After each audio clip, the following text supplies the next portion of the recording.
અકીલ અખ્તરના કેસમાં તપાસ શરૂ કરી છે। સીબીઆઈએ અકીલ કેસમાં હવે હત્યાના એંગલથી તપાસ શરૂ કરી છે। એફઆઈઆર દાખલ કરી સીબીઆઈએ તપાસ શરૂ કરી છે। મૃતકના પિતા, માતા, પત્ની અને બહેન વિરુદ્ધ એફઆઈઆર નોંધવામાં આવી છે। પંજાબના પૂર્વ ડીજીપી મોહમ્મદ મુસ્તફાના દીકરા અકીલનું મોત થયું છે। ઓક્ટોબરમાં અકીલનું મોત થયું।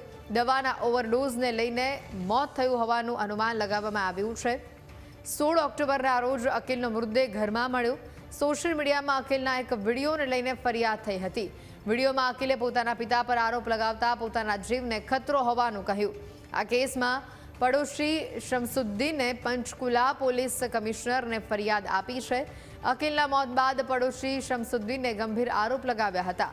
અકીલની પત્ની અને અકીલના પિતા વચ્ચે આડા સંબંધ હોવાનો દાવો કર્યો હતો। આ પ્રકરણમાં અકીલની માતા રઝિયા સુલતાના પણ સામેલ હોવાની વાત છે। પડોશીની ફરિયાદને આધારે પોલીસે ફરિયાદ દાખલ કરી હતી।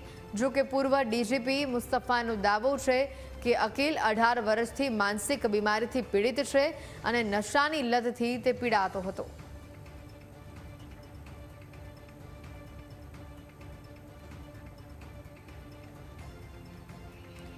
હાલ મહત્વની અપડેટ। આ ઘટનામાં પોલીસે હત્યાના એંગલથી તપાસ શરૂ કરી છે।